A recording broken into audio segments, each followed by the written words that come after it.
ওং নমঃ ভগবতে বাসুদেবায়।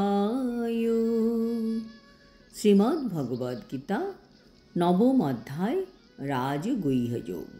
হরে কৃষ্ণ। আজ আমরা নবম অধ্যায়ের 7 নম্বর শ্লোকটি শুনব। সর্বভূতানি কৌন্তেয় প্রকৃতিং যান্তি মামিকাম কল্পক্ষয়ে পুনস্থানি কল্পাদৌ বিসৃজাম্যহম। অনুবাদ: হে কৌন্তেয়, কল্পের অবসানে সমস্ত জড় সৃষ্টি আমারই প্রকৃতিতে প্রবেশ করে এবং পুনরায় কল্পারম্ভে প্রকৃতির দ্বারা আমি তাদের সৃষ্টি করি। তাৎপর্য: ভগবান ধীরে ধীরে সব রহস্যের উন্মোচন করছেন।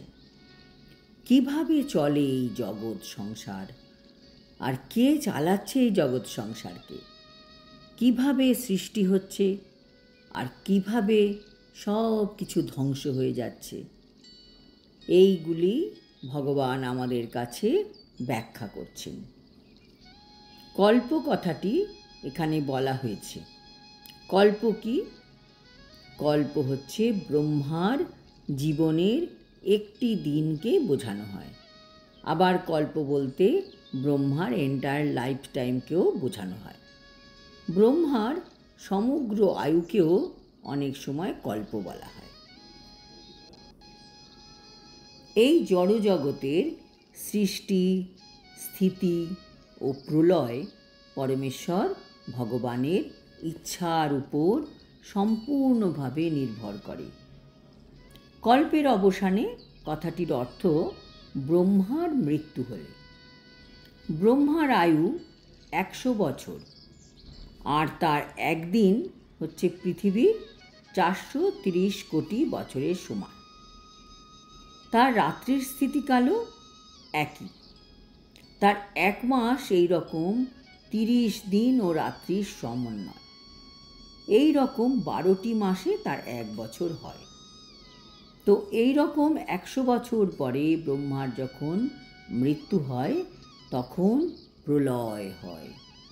এর অর্থ ভগবানের দ্বারা প্রকাশিত শক্তি পুনরায় তারই মধ্যে লীন হয়ে যায়। সব কিছু ধ্বংস হয়ে যায়, কিন্তু আসলে তা ভগবানের মধ্যে লীন হয়ে যায়।